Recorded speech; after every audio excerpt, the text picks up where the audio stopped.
Hello বন্ধুরা, শুভ সকাল। এখন বাজে সকাল 5টা। দেখো আমি এখন কি করছি। আমি সকালে উঠলাম, উঠে পায়খানা বাথরুম গেলাম, বাথরুম যেয়ে চান দান করলাম। আপাতত মাথায় জল নেয়নি, গা অব্দি জল ঢেলেছি। এই যে এখন ঘর ঝাড় দেবো। এই যে দেখো ঝাড়ু, এই যে ঘর ঝাড় দেবো।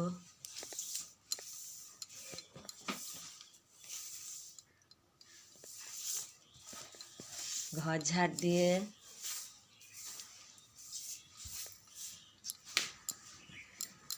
রান্নাঘরে আসলাম।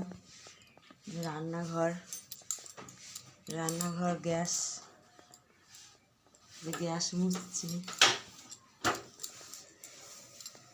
গ্যাস মুছে